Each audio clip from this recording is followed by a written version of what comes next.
see if it actually works. Hopefully it doesn't break this time. It says excellent connection. Fingers crossed. I don't see my face yet. Just see a black screen. There's some people here waiting.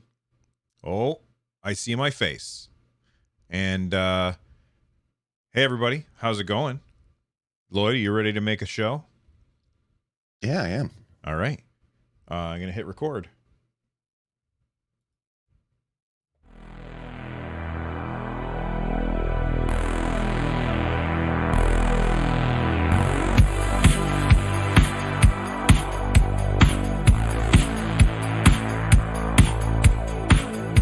Hey everybody, welcome back to Stadiacast. I'm Bill. That guy right there is Lloyd. Lloyd, how are you doing today, my friend?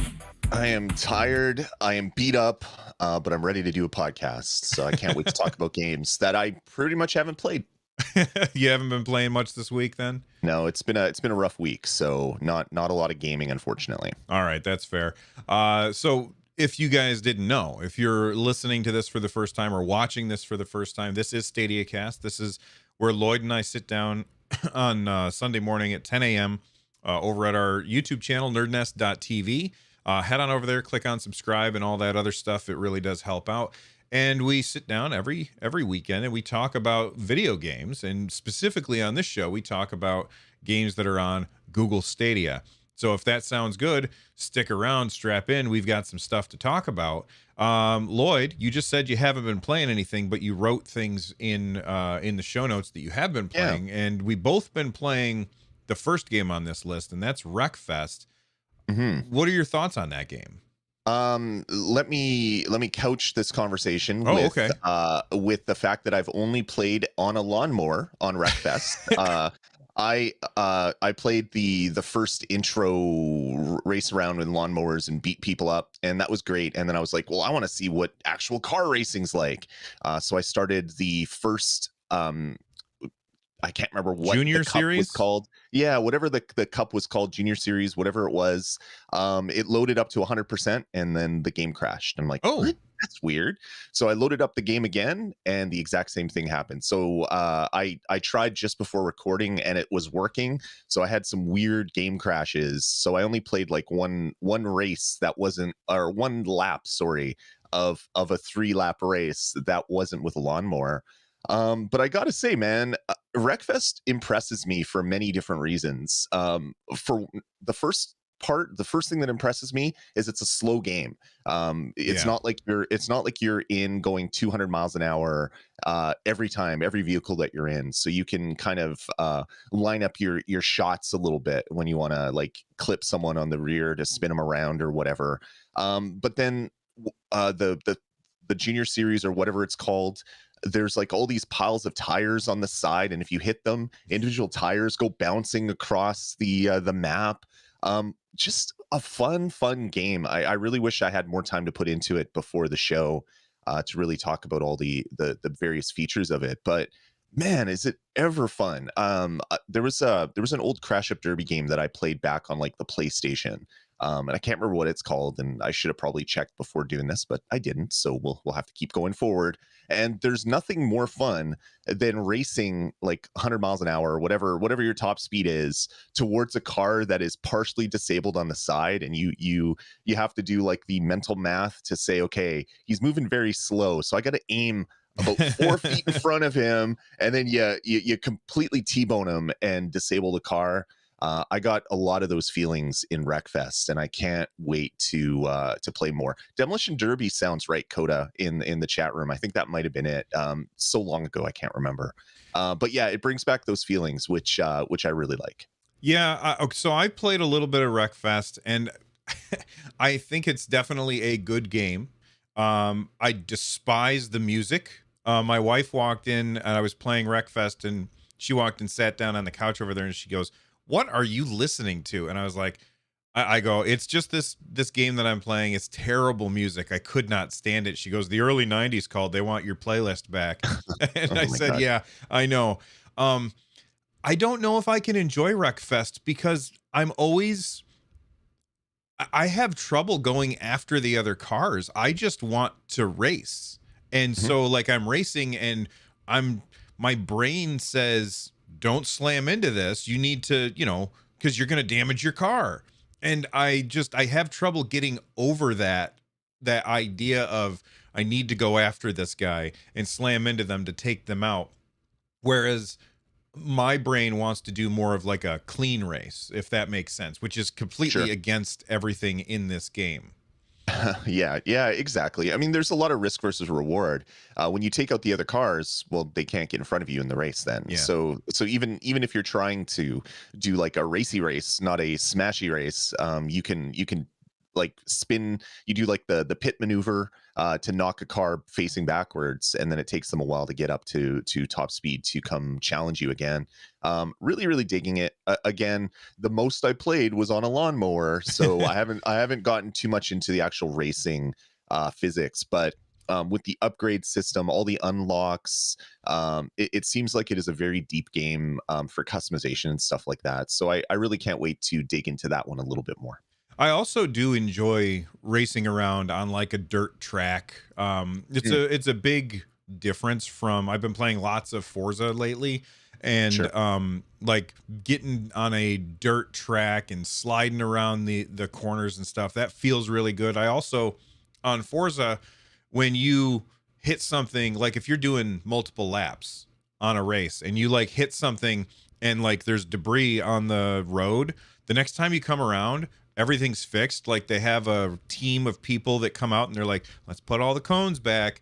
But in Wreckfest, when you, like you said, slam into that stack of tires on the side of the track, Mhm. all that stuff stays there. So the next time you come around, it's still there. And I feel like that's a little more, it doesn't take me out of it like it did in Forza. When I come around the corner, I'm like, come on, I had trouble going around that corner and I knocked down a bunch of stuff. Why is that stuff not there anymore? So I definitely like that. I think that Wreckfest I did a poll at the beginning of the show, and I said, hey, which of the December Pro games did you guys like the most? And I couldn't add all of them, but because there were 6. But Wreckfest won with 62%. Most people like Wreckfest most out of all of those games, and I can see why. It's really fun. Yeah. It's one of those games where it's nice to have to kind of palate cleanse. For me, it's gonna be one of those palate cleanse games where I'm just played an RPG and I wanna get that taste out of my mouth. So I'm gonna play some Wreckfest for a race and then go do whatever the next game I wanted to play was. Mhm. Maybe it's a different RPG or whatever. I like having games like that. I used the Crew 2 like that for a while if I just wanted to chill 15 minutes to kind of center myself a little bit and fly around and do stuff like that. I think Wreckfest is going to fit that bill a little bit going forward. All right, let's move on and talk about another pro game that came out, Transformers Battleground. We both played it. I did not play much of it. Hmm. Um, I, f- I mean, look, it's Transformers based on toys, but I heard that it was a strategy game. So when I sat down to play it, I was expecting something. I don't want to say like adult, but the voice acting immediately turned me off from the game. I was like, oh, this feels like I'm watching a kid's cartoon show, which is Which you are. fine. And it's great that kids get to play a strategy game, but it's definitely grating, if that makes sense. Sure. Interesting voice acting, not because of the voice actors, but because of the scripts. Completely get that. The game itself is by Outright Games, which skews young normally. So you could pretty much guess that this was going to be kind of a younger kind of game. It's very much Transformers set on the more modern cartoons and toys, Mhm. not so much the old stuff. But it does kind of play like Fisher Price, My First XCOM. That's kind of what the game is. It's kind of teaching Yes. what turn-based strategy games are. I dig it. I played through the first chapter, so I think it was 4 little missions. It seems like each one you're adding new Transformers and you're fighting new Decepticons. It has some really interesting parts. It has kind of like the Overwatch function from XCOM where you can kind of have like a sniper, and if anybody enters the sniper's view, you take a pot shot, even if it's not your turn. Things like that. So it's kind of more of an introduction to what kind of an XCOM kind of game is. but it's fun. I'm enjoyed it. I only played the first chapter. I think there's 4 chapters in the game, 20-ish levels. So I think I did 5. So maybe a quarter of the way through the levels, but the levels get longer and longer as you play through them. So I don't know. I'm really enjoying it. This game originally came out, I believe, on like phones, and then it was ported to the Switch, and then was ported to all the other things. So you can kind of you can kind of feel that mobile DNA a little bit on this game, which isn't a bad thing in this particular title. But you have to kind of get your head around the fact that it does skew way young compared to, say, like an 80s Transformers cartoon would be a little bit more gritty and I don't know, more violent. This is more like Transformers with rounded edges. With rounded edges, I like that. And that's exactly the same feel that I got when I was playing it. I was like, I think this feels like it was a mobile game. And then I Googled Transformers Battlegrounds, and it just came up Nintendo Switch and Xbox and stuff like that. I was like, oh, I guess I was wrong. So if I had clicked maybe a few more links, I would have found out that it was a mobile game. But it definitely feels like a mobile game. And I've said a million times I'm not a fan of most mobile games. So it didn't appeal to me, but that's okay. Not everything has to appeal to me. It's not like I'm running out of games to play. You've been playing more Dragon Ball Z. Anything new to talk about there? No, that's kind of I've had a really rough week for personal life, work, everything that could go wrong this past week went wrong. So I've been using Dragon Ball Z as my, okay, I have 20 minutes before I have to go to bed. Let's play something. So I've been running around, playing a lot of Dragon Ball Z. It is so good. The only thing that I don't like about it, and it's only because of my time limitations right now, is the game has a habit of locking you into basically like an hour of cutscenes that are interspersed randomly with like little fights. So you'll have 10 minutes of 2 characters talking, and then you fight that character, and then someone else comes in and there's 5 minutes talking with that new person, and then there's another fight, and that whole process can take an hour, which is rough when you only have like 20 minutes before bed. Yeah. And stuff like that. But I'm really, really enjoying it. I'm in the final chapter. I've unlocked the rest of the map that was locked up. What a great game. This might be one of my favorite Stadia experiences that I've had this year. Just the fact that I'm playing it, I'm learning what happened in the whole Dragon Ball Z storyline, and all things that I wanted to do for like the last 15 years was catch up on Dragon Ball Z, and I never did. And just playing through this game for like 20-30 hours has basically given me the whole storyline without having to pick up a manga or watch the old anime or whatever. I'm really, really digging it. Obviously not a game for everybody. It's very story focused and very anime story focused, so it has those over the top voice acting things that is I don't know, one of the main parts of anime that you either love or hate. And I love it. And yeah, Dragon Ball Z Kakarot has just been one of those great games for me to kind of I don't know, center myself before I have to go to bed and then wake up the next morning. Yeah, when you say really, really long cutscenes, it reminds me of games like Judgment or Yakuza 6, where like the cutscenes are exceedingly long, super interesting, like really, really good stuff. But man, I mean, like having them be that long and not being able to save whenever you want.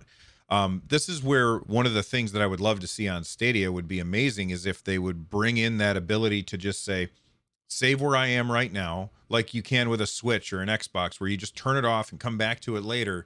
That would just be amazing for that kind of experience where, you know, Lloyd's playing a game, doesn't have enough time, and doesn't want to rewatch cutscenes over and over and over again because he couldn't finish it before, or couldn't get to the next save point before he had to log off. Right. Yeah, 100%. It's, I don't know, I really enjoy it, and was chatting in the Discord, the Nerd Nest Discord, people asking questions about it. So it seems like there's other people that are interested in a game, even though there might be long cutscenes and stuff like that. There's so much story. Some of these animes have had like 1,000 episodes of a TV series, and it's just like it's just an amazing amount of content. And for them to put a lot of that content kind of I don't know. It's been boiled down to its core its core components. It's obviously not all the fluff that you would have had over all those episodes, but yeah, it's gonna be a heck of a lot of fun to finish this off and kind of learn sort of the whole storyline from start to finish. Yeah. I've been playing Foreclosed. I know that you played and finished that, right? Yep. Yeah, it's only about 4 hours long, so I Yeah. think you could probably beat that one as well, Bill. Yeah. It's decent. Even though I've got like a tiny little attention span, I can probably do it. I really like the aesthetic that they're going for with this, and I love how they keep switching between the different views and even seeing two views at the same time. And I love the world that they're building. So I played a little bit of that, and I am enjoying it. Um, I don't have anything to report on because I don't want to spoil anything for anybody, but it's definitely enjoyable. And if you're a Stadia Pro member, then you can play it without having to pay any extra money. So I definitely would recommend checking it out. As far as the pro games that I've played, Wreckfest and Foreclosed, those are the two that I am enjoying the most. The rest of them, not really my cup of tea. I did play a little bit of Falconeer, and that one seems cool, but I didn't spend enough time with it to really be able to say much about it. You played a bunch of Falconeer before, right? Yeah, yeah. Well, not a bunch, maybe a third of the content that was in it on Xbox. And then I've played a little less than that on Stadia. Just there's been other games that have taken me away from it. I really, really dig the game. The flight controls are amazing. Mhm. Actually, I think they're probably my second favorite flight controls, because that's been beaten out by Chorus. Mhm. I love the way Chorus controls, which we'll chat a little bit about in a little bit. Falconeer is fantastic. It really it does aerial dogfights in a way that isn't annoying, without any of the special powers that you get down the road in Chorus. So really good. The story is fantastic, and saw on Twitter this week that the one man development team of Falconeer is looking at expanding the world, so other games set in that world, which is pretty fantastic. So congrats to them, and yeah, check out Falconeer. It's a decent title. I really like the mechanics where you dive in order to build energy, and then you can use that Yeah, energy in order to boost yourself. I also like the idea when you have to recharge by flying through thunderstorms to recharge your yeah, weapon. And I love the art style of Falconeer. I think it's absolutely beautiful, and I really really like the animation as well. When you're banking in that game, it feels yeah. really cool. Oh, just looking at the wings of your bird when you're going Mhm. around, and they kind of like curve under, so you get more aerodynamic as you're twisting and turning and diving, and just the animation alone is fantastic, and the actual flying controls are like part and parcel of that animation. Like, it's not like you have weird animation and clunky controls. Everything seems to be locked on, which is rare in gaming. You'll play games that have amazing animation, but the movement doesn't match that really slick, fluid animation. Or you'll have really good controls, but it's like 3 frames a second of animation as you're going through. It seems like they knocked it out of the park on Falconeer. It looks and it feels epic, pretty much the whole time. Even if you're just flying from one island to another, it still feels like an epic journey that you're taking as you're going on, because of all the water effects and the lightning and the wind and the rain and all the other stuff that's happening in the world. Really, really good title. All right. And you brought up Chorus, so let's talk about that. But just so everybody knows, Lloyd and I haven't been playing it on Stadia. We've been playing it on another platform, so we can't really talk about the graphics on Stadia or like how responsive it is on Stadia. And we don't want to spoil any story stuff either, but we do want to bring up the fact that, months ago when Chorus was first announced, the developer had said, "Oh, and by the way, it's going to have ray tracing on Stadia with like Gen 2 blades and everything." And everybody was like, "Really? It's kind of weird that you're announcing this." And now the game came out, it doesn't have that. And, people are like, "Ah, see?" But it also doesn't have that anywhere. Like Right. no platform has ray tracing. What are your Right. thoughts on Yeah. that, Lloyd? Yeah, it's kind of a weird one. I know ray tracing does take some time to get in, because there's a lot. It it taxes your GPU and your CPU. It has the chance to tax it depending on what Hmm. your game engine is like. So they must have had it running at some point and then said, you know what, we need to ship this, so let's pull this out. They've promised that ray tracing will be coming to the Steam version, the PC version, at some point in the near future with a patch. I'm assuming that means that ray tracing is going to come to all the different platforms, but we don't know that for sure. The game itself plays fantastic, controls fantastic. Uh, the flying, the way that you fly around the world, because Chorus is a game where you are in space in a spaceship, and that is pretty much you. You're never out of your ship and walking around. That happens sometimes during cutscenes, but Hmm. you're always in your ship. It's like your ship is your body. So Right. what they've done is they've made the controls very much like a first person shooter. So your camera controls are the right stick, your movement controls are the left stick, and if you hit left or right real quick, you do kind of like a strafe dodge. So this is like even before you unlock power, that makes it even better. I found that the dogfight controls in the start of Chorus were better than pretty much any other game that I've done dogfighting in. They're really good, and then they add something which essentially allows you to turn your ship into like a turret that can move on its own, irregardless of your momentum, and then that just opens the whole game up. So I'm really excited to unlock some of the powers and some of the other stuff that we've seen in the trailers. It is really good. Unfortunately, haven't started it on Stadia, so I don't know how it performs or plays. But the game itself is pretty darn awesome. Yeah, I will say this. I and Lloyd and I kind of talked about this yesterday, I think it was. I struggle with that left stick because when you're playing a first person shooter, you're like always doing something with the left stick all of the time. On Chorus, unless you are accelerating or decelerating or trying to dodge, touching that left stick is probably a mistake. And I struggle to keep my thumb off that stick because what I found that I was always doing is just always pushing the forward button all the time and sometimes dodging when I didn't mean to because I've got my thumb on the stick and I'm treating it, like you said, like a first person shooter, and it's really hard for me. So I definitely enjoy the controls once I've got my thumb off of that stick and once I unlock that drifting ability, which I really really like.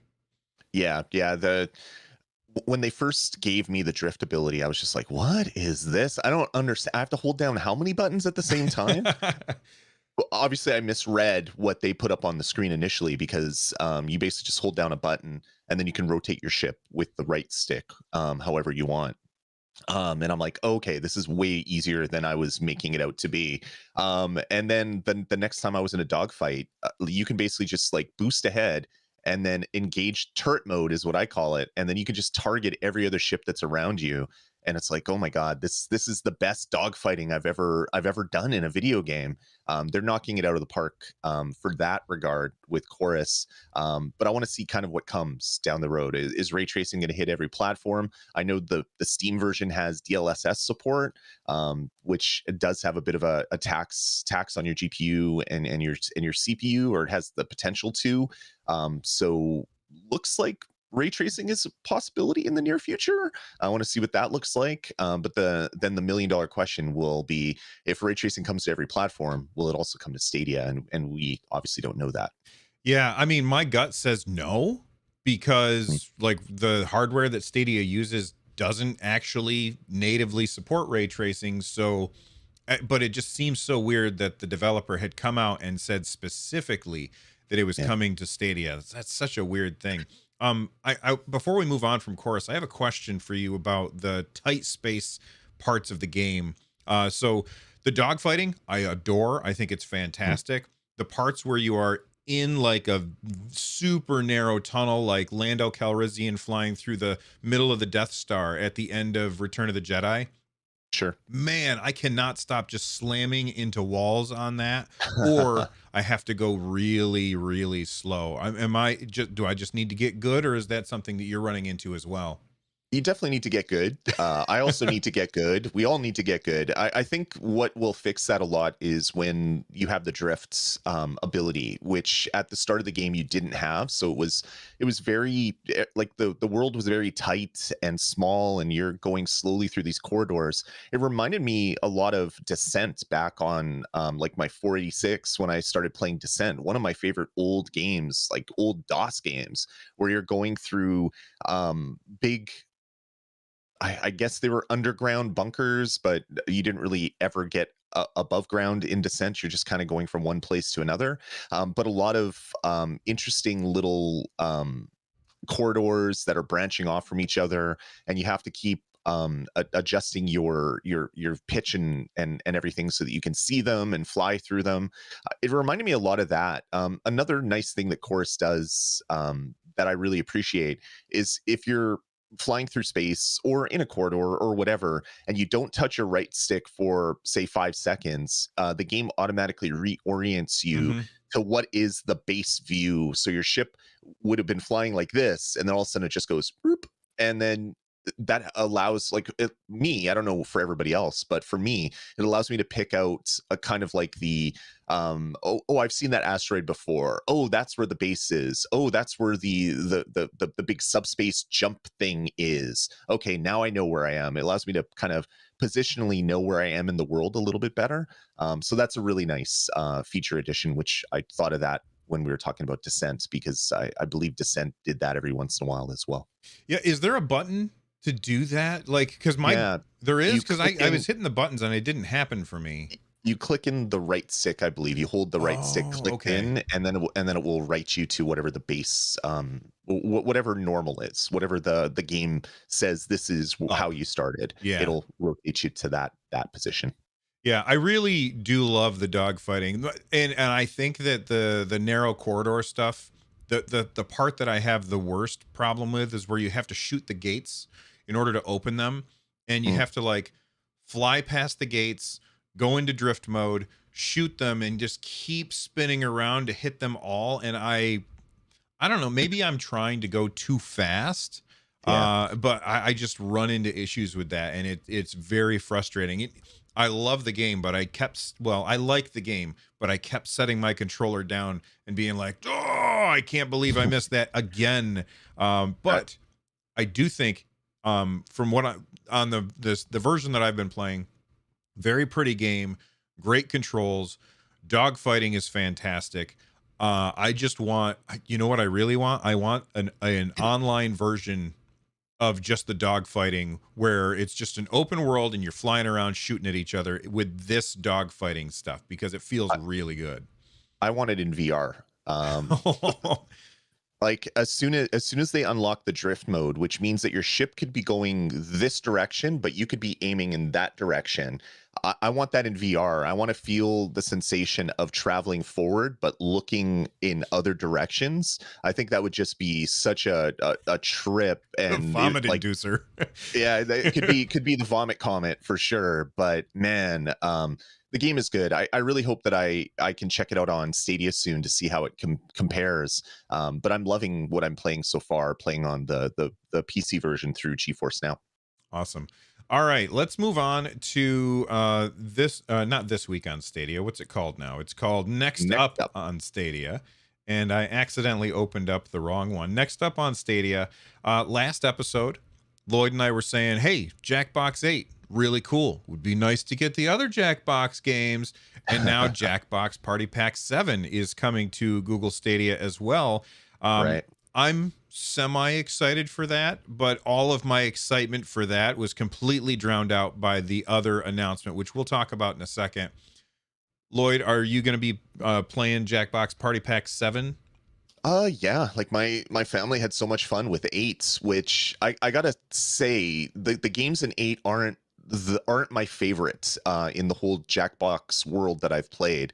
But they were fun enough, and everybody enjoyed them.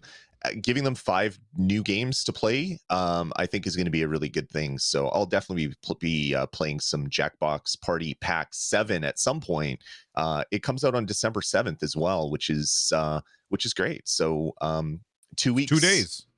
Yeah, in 2 weeks we got two versions of Jackbox, so hopefully this continues into the future. And it would be nice to see some free play weekends or pro versions of these to get more people playing, because I think this is a great thing for streamers with the streamer mode that's built right into Stadia.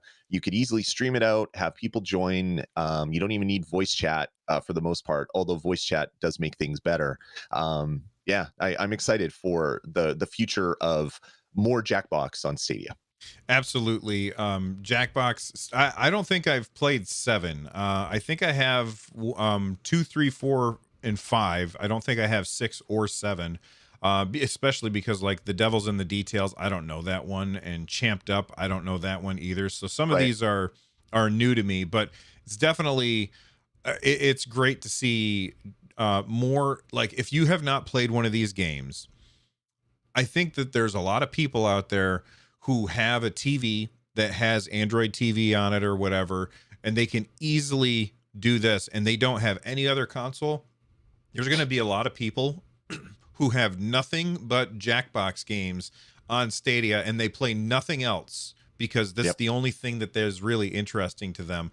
But they're still able to play it without having to go out and buy a Nintendo Switch or an Xbox or whatever. Like I remember when my Yeah. daughter went off to college, I went out and bought her an HDMI cord so that she could plug her laptop into a TV so that her and her friends could play Jackbox uh, on the TV, That's which, awesome. you know, like that kind of thing is not needed anymore because you can easily play Jackbox streaming on Google Stadia.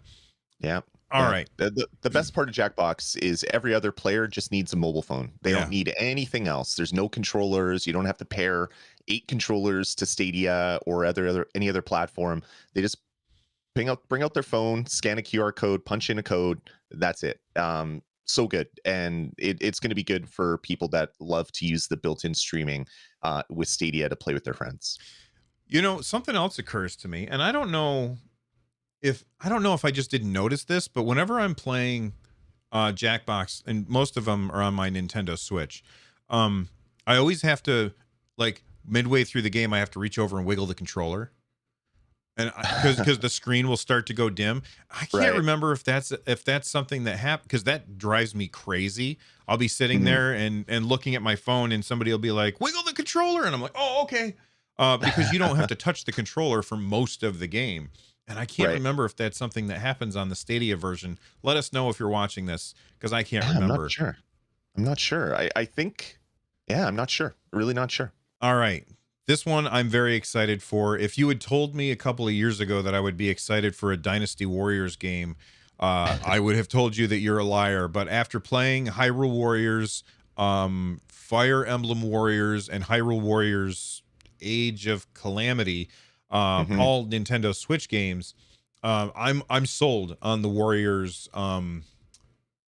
formula, if that makes Sure. sense. And most of the time I don't like button mashers, and the Dynasty Warriors games are absolutely button mashers. But Dynasty Warriors 9 Empires is coming to Google Stadia, and I'm excited for this game. These games are incredibly fun. If you've never played one of these kind of games before, you have like a battle map where you have to strategize. I'm going to have this character go this direction, this character go this direction, and this character go this direction, and I can hit a button to switch between the characters. And then as you move around the map, you're trying to take over control points, and you're controlling everything, but you have to take over control points. And so you focus on, we'll say, character A, and they will just take out hundreds upon hundreds of enemies that are coming at, like, you will have a swarm of 100 enemies coming at you, and you will swipe at them with your sword and take them all out in one swing, which Right. sounds ridiculous, but it is incredibly fun and really, really awesome. So I'm excited for this one. This will be my first traditional Dynasty Warriors, or as most people call them, Muso games. Have you ever Mhm. played any of these that are not like the Nintendo themed ones?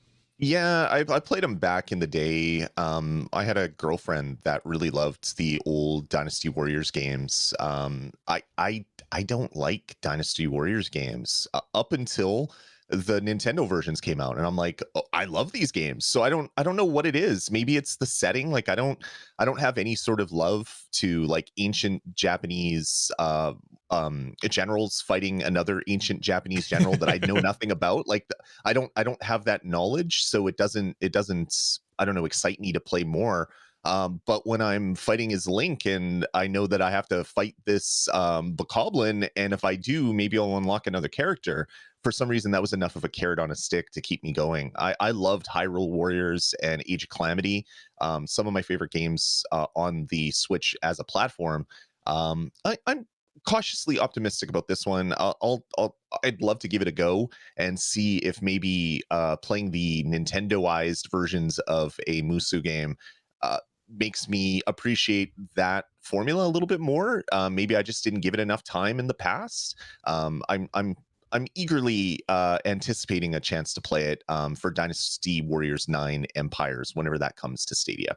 You know, it's funny how like the Nintendoized version kind of maybe unlocked something in your brain, because for me, I like when like games like Dirt 5 or whatever were announced, or Grid. Mhm. People have heard me say it on the show 1,000 times. Just give me Mario Kart. I don't really care about these kind of games. Playing Forza on my Xbox, like I was really, really enjoying that. And then when Dirt was it 5? Yeah, when Dirt 5 came to Stadia and I played that, I was like, oh, okay. It unlocked Forza unlocked something in my brain that made me enjoy these other, I'm gonna say realistic, which is not realistic, but these less arcadey racing titles allowed me to enjoy them a little bit more. So I'm Right. probably in the same boat. If you had given me a Dynasty Warriors game before playing Fire Emblem Warriors or Hyrule Warriors, I probably would have just said, this is dumb. But the carrot Yeah. and the stick that you're talking about kind of trains you how that game works, and it might be better. I really like the whole battle map thing where you look at the battle map and you're trying to figure out, okay, I got to get to this place by now. I'm going to pause for a second and send this guy over here so that he can get maybe halfway there by the time I take this fortress, and then I can switch to Right. him. Like that kind of strategy is not apparent when you first start playing these games. They just feel like a stupid button masher, but there's a Right. lot more depth to them, I think, even though there's a lot of button mashing too. Yeah. What I'll say about these games is what I said to my kids when they were young. You might think you don't like broccoli, but it's because you haven't tried broccoli. Sometimes you just need to eat your broccoli, and you'll find out that you really like broccoli. And I got to keep doing that with gaming. I might think that I don't like this genre because I've played one of those games on the Super Nintendo and it wasn't very good. Well, we've come a long way since the Super Nintendo till now, so maybe I just got to try playing games that look like broccoli. And I don't like broccoli. Actually, I love Like broccoli. broccoli. I love That's broccoli. funny. I Yeah, don't. broccoli of video games. Yeah, okay. That's fair. That's fair. Broccoli. I don't know how I feel about. I like broccoli. I don't like it cooked. I like raw broccoli. It's better that way. All right. Moving from the broccoli. Let's talk about the Stadia 3.44 for Android has been like broken down by 9 to 5 Google, and they found some kind of cool stuff in there. Yeah. There's a search revamp. I don't care about the search revamp. I know that when we first ran into issue, or when it first came out, the fact that there was no search in Stadia from Yeah. Google, it was ridiculous and meme inducing and kind of it just it was really dumb that it shipped without search. Mhm. That being said, I don't know, the search has worked fine for me if I want to find something. So I Yeah. don't know why everybody's excited about that. Well, the search is okay, but it's one of those things where you're looking at all games. Well, you can't search, you can't filter, and it looks like that is what's going to be coming in the search revamp. So you could be looking at the a sale page, and it's like, well, there's 50 things on this one. Let's type in Borderlands to see if Borderlands 3 is on sale, and boom, there it is. I really dig that because there's only 200 games on Stadia, or there is 200 games, depending if you think that's a lot or not a lot. But everything's listed together. A lot of the DLC is listed together. A lot of the like coin packs for Destiny is in the same thing when you look at all games. Some of it is, some of it isn't. it's really confusing. So having better ways to access this data or to get at this data was needed, and it looks like this is a big step in the right direction. You know what I think it is? I think it's because I never use the app for that stuff. Like I always just Right. go to the website and I Yeah. never use the app, and the like the website has had search on there for a while. So I think that's really what the issue is that people like to use the app, and I do understand that, but I never use Stadia on my phone ever. Right. So I usually just because I got to use the clip thing, and my I don't know if you guys have used like the new iPhones. This thing is heavy. It's really heavy, and I just never play it that way. So I'm always just either if I want to buy something, I go into the browser and buy it that way. Mhm. And so that has had search for quite a long time at this point. So Yeah. okay, that's definitely a fair point. The part that I think is more interesting to me is this stream spectating thing. Yeah. So right now, it like you can it's crazy that you can do it, although Lloyd and I expected them to be able to do this and it took them a really long time to get there. Um when you are playing on Stadia, you can basically you could just start a stream. It goes to your YouTube channel, and that stream can be all the way up to 4K. For a long time, it was capped at 1080p, but now it can be all the way up to 4K. Which, if you want to stream at 4K, I would say 99% of people who are streamers cannot do that. I can't do that. I don't think Lloyd can do that. Both our computer hardware probably can't handle it, and our internet connection probably can't handle it. But if you want to stream Stadia games, you could just hit a button and it'll start streaming it at 4K. And it Right. looks like they're bringing in the ability so that if I'm looking at a game, either like on a friends list or something, but if I'm looking at a game like either in the store or on a friends list on my phone, it'll show people who are streaming it right now. That Yeah. seems really cool. Yeah, I think they're gonna probably show that stuff there, similar to what Steam does now. Like Hmm. if you go to a game page, you could see the official streams for that game. People that are streaming it that have been waitlisted by that publisher. Those streams will show right on that store page. It would be nice if developers can do something like that as well. But where I assume this is going to be viewed the most would be, say, on the Explore tab. Hmm. So whenever someone on your friends list starts a stream, Stadia stream, so one that is started from Stadia and managed through Stadia, that would just appear on the Explore page, and then you can go click on it, watch it on YouTube, or spectate. Which to me brings up what you can do on, say, a PlayStation right now. Like if I'm on my PS4 and Bill's streaming something on his PS4 using the built-in streaming, I can spectate right from my system. Or Bill can say, "Hey, want to see something cool," and he can send me a spectate link on my PlayStation, and I can watch a stream directly from his PlayStation to me, not through YouTube or Twitch or anything Hmm. else. So to me, this is what this is going to be. I could stream a game just for close friends, and it's not actually going to my YouTube page for everybody to watch. I hope that is what this is leading to, because I like streaming, but I don't like streaming all the time. I don't want to be on all the time when I'm Yeah. playing video games. But also, I love playing games with friends, and it would be nice if I could say, "Hey, you want to check out this cool part of the map?" And I just send a link to a couple buddies. They click it. They're watching YouTube of what I'm doing, and then we can chat in Discord or whatever, without having to set up a stream and deal with the chat and all the other stuff that comes along with streaming when you just want to chill out for an evening while gaming. Not only that, first off, in the to bring it back to what we talked about earlier, that would be perfect for Jackbox, so that you could Right. play with friends without having some weirdos show up and wreck everything. Because Right. it's very easy to have weirdos show up and wreck everything in a game like Jackbox. Um, but you were talking about the PlayStation and being able to see what the other people are doing. If you don't have a good upload speed, Yeah. it's not really a good experience. So like let's Yep. say that Lloyd doesn't have the best internet and he's like, "Hey, I'm doing this cool thing in Spider-Man, Bill. Come, you can watch and see what happens, or I can show you how to do this cool thing." So I load Mhm. it up and his internet's crappy. I'm seeing a slideshow. That's not going to happen on Google Stadia because Stadia doesn't care what your upload speed is. It only cares about your download speed. That's right. And that is really, really key for something like this, which I think is awesome.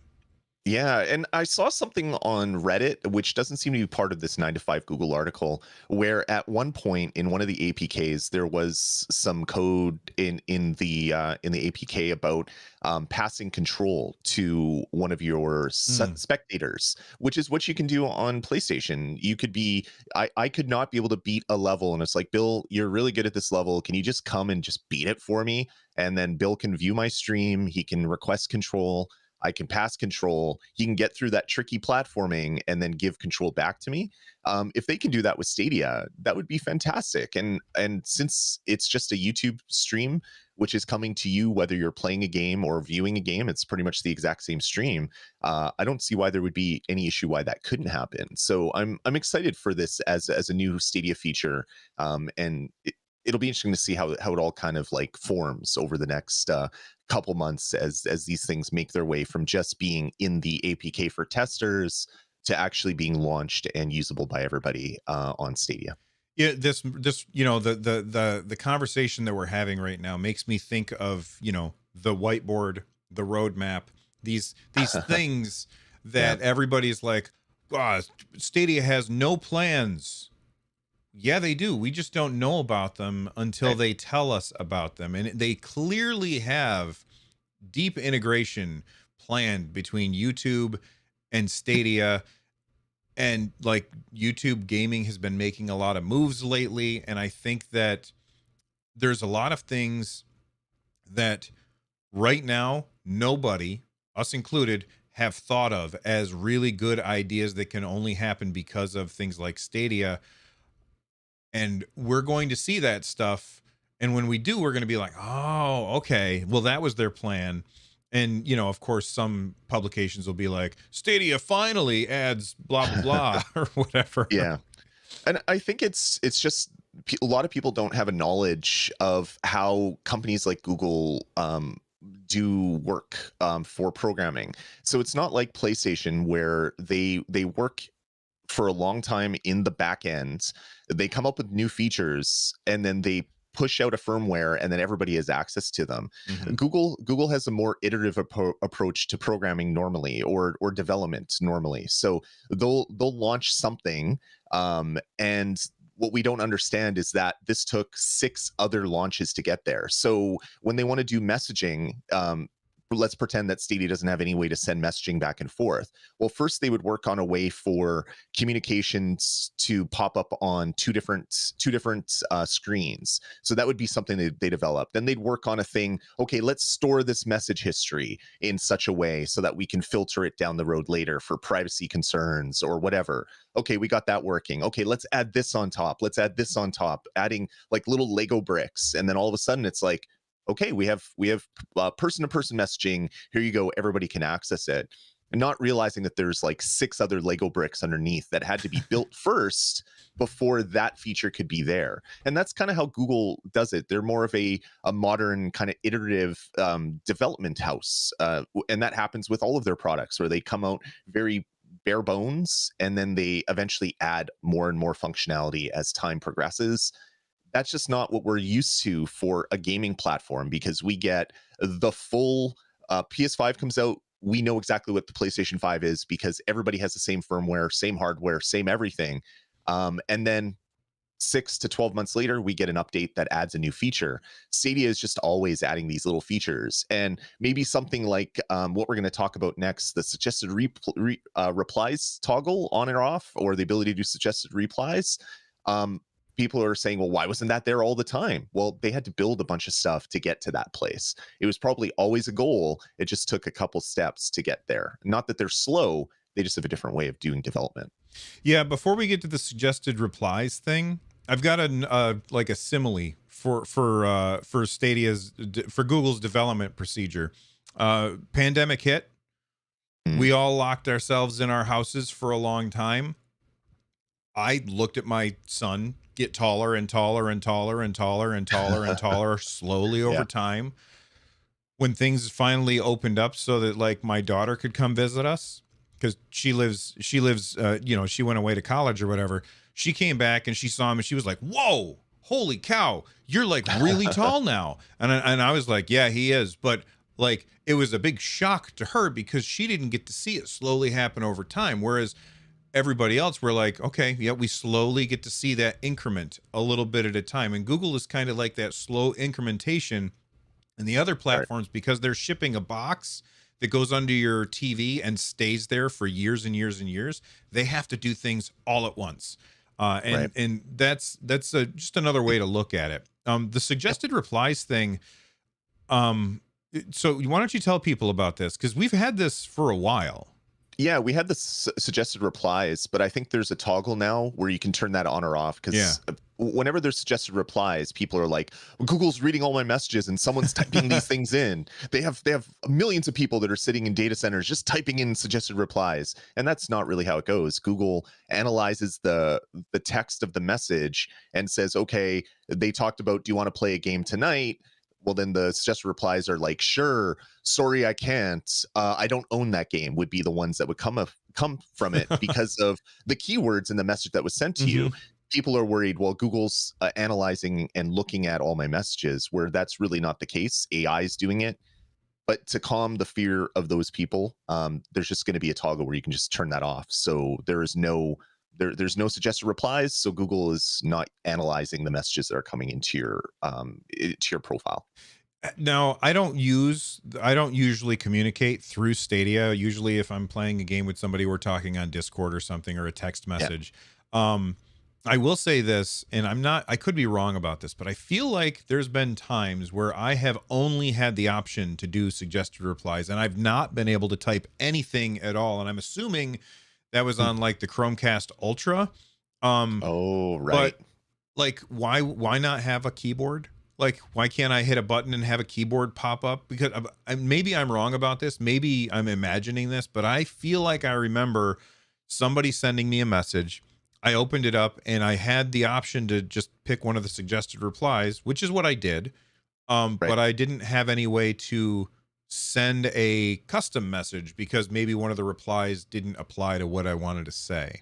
Yeah. And that kind of just shows the iterative approach to development that Google does. Instead of making sure that they have a full messaging platform that is the same on every single client that can possibly connect to Stadia, they said, oh, okay, well, the Chromecast doesn't have a keyboard, so let's do suggested replies for now. Maybe we'll add something down the road, maybe voice to text or something, but let's launch it with this. Well, other platforms have all these other functionalities that are built in just because they're on platforms that have like a hardware keyboard.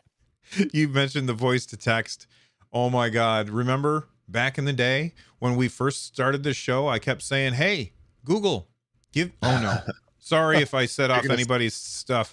Give us a way to hit that assistant button and have it type for us. We still don't have that. Yeah, I don't think the assistant button really does anything. People say it does. I'm not convinced that it does anything because every time I hit it, I just get an error message. Yeah, you can use it to launch you games, can launch games and stuff. Like, I mean, how much effort does it take to launch a game? It's just, boy, that assistant button really... I mean, I know they made the announcements back before the pandemic hit and they had to put things on back burners and they got to solve these problems one at a time. But like when they showed us off the idea where you could say, hey, assistant, show me how to beat this level. And they showed in Tomb Raider, like how to do that. Yeah. Boy, that's a cool thing, and we still don't have it. I really wish that would happen. I wanna use that. Not that I would use it for a lot of games, but I think it was a cool way to kind of use the synergy between having YouTube as your platform that is feeding the data to Stadia and also the platform for how most people consume content these days as one would have been really nice, but we're sadly not there yet. Yeah. It would also be nice if I wanted to stream a game, I could just hold down that button and say, hey, let's stream this to YouTube.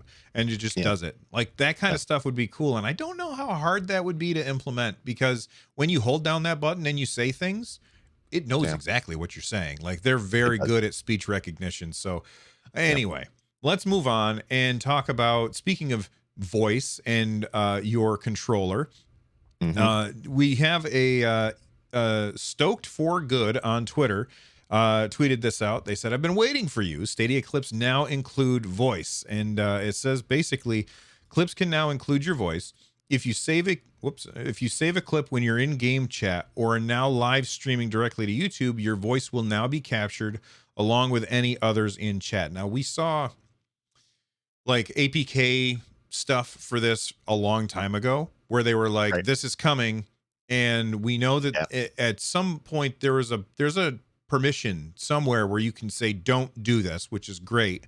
What do you think about this? That's kind of cool because people can clip something and say, oh man, I can't believe that happened, and then when you go to Stadia on the explore page, it's going to be there and that person will be like, oh man, I can't believe that happened.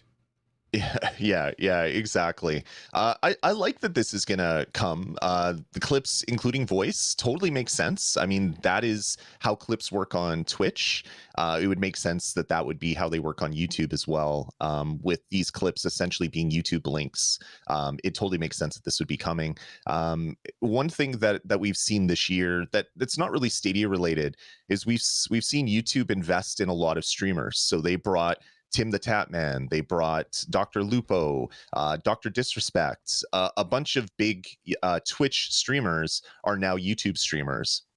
And one thing, Courage JD has been there for a long time as well. And one thing that they've said is that they want YouTube to be as good a streaming platform as Twitch. So these big brains that do a lot of streaming day in and day out are directly impacting what is coming to YouTube as far as features. So what I hope is that in the future we'll be able to hit stream on Stadia. It'll set up a stream without us having to have another window. We don't have to set permissions. We don't have to do all this other stuff. It'll just figure it out like Twitch. You'll start streaming on your channel, and then you can have a lot of these other features make a lot of sense as to why they've been implemented now. They'll all just come together at some point and completely make sense based on the feature requests from all these $1 million contracts that they're signing with all these big streamers. Yeah, my only gripe with this, and it's not even a gripe, it's just something that I'd like changed, is you have to be in game chat or you have to be live streaming. I wish that there was a way where if I'm playing a game, I can just say, hey, have the microphone on. That way, if something cool happens, I can capture it, even if I'm not in live chat or not in a game chat or not in a live stream. Because otherwise, if I'm just playing like a single player game, like, I don't know, Grime, and I fought this boss 400 times, and on the 401st time I defeat them and I'm super excited and I hit that clip button, my voice isn't recorded because I wasn't in a voice chat with anybody. And that's too bad. It would be bad to have it on automatically, but giving people the option to say, hey, let's turn that on so that we can always utilize the voice chat. I think that would be really cool. Yeah, 100%. Yeah, there's obviously a lot of features that need to come, but it's encouraging to see these little things slowly make their way out. And like I said, you can see you might not be able to see what building they're building because of all the Lego bricks are kind of in weird places, but eventually all those bricks will click into place and we'll see, this is what Stadia had planned from day one, and now we're just seeing it because they've built the full Batman Batcave Lego thing that they're building. Yeah. All right, let's move on to something that has gone away and come back, and that is surround sound. They made it so that basically there was a toggle where if you could go in and toggle this one setting for surround sound, and surround sound was causing some kind of problem with a lot of people. For instance, I was playing Far Cry 6 and I couldn't hear any of the dialogue because I had turned on surround sound.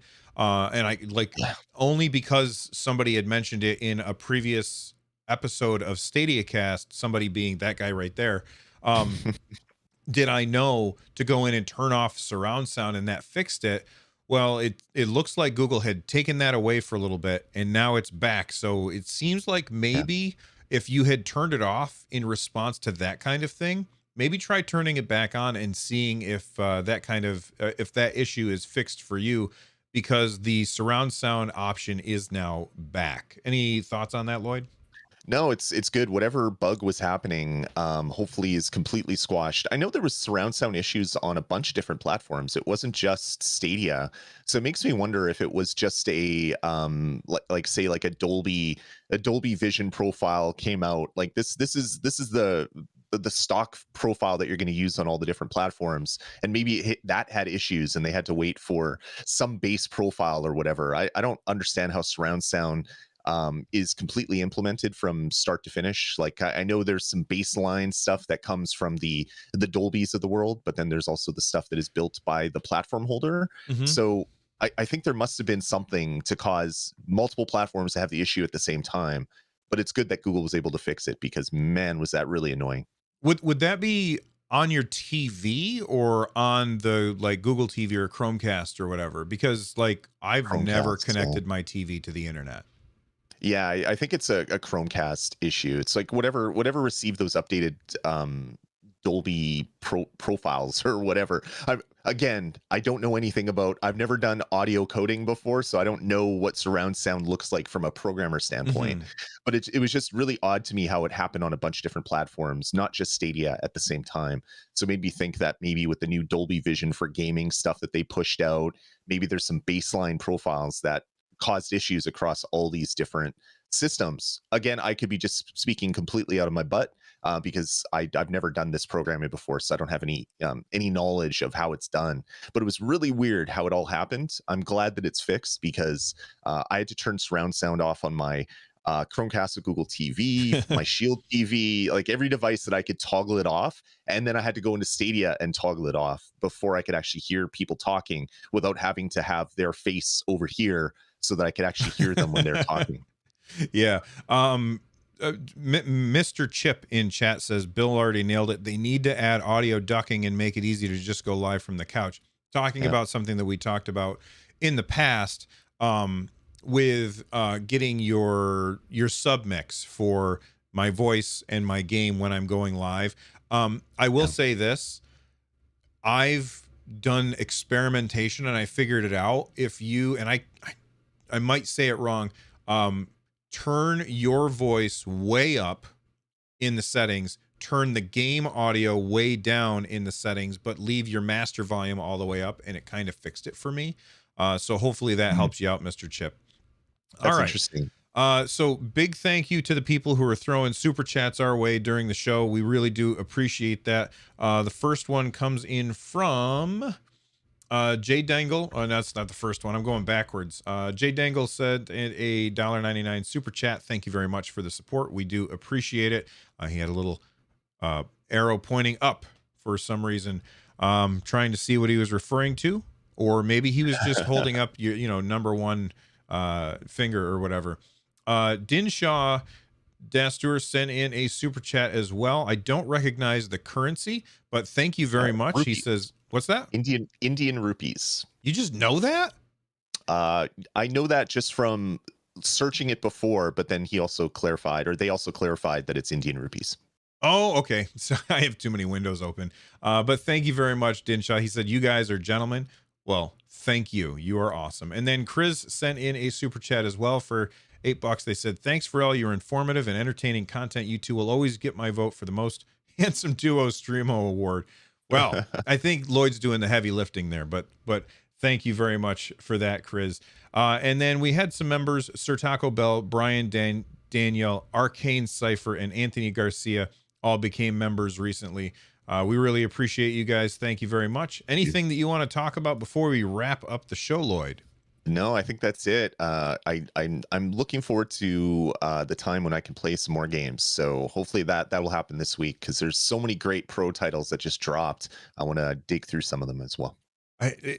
Boy, we have this embarrassment of riches right now, where there's just so many fantastic games to play that I cannot.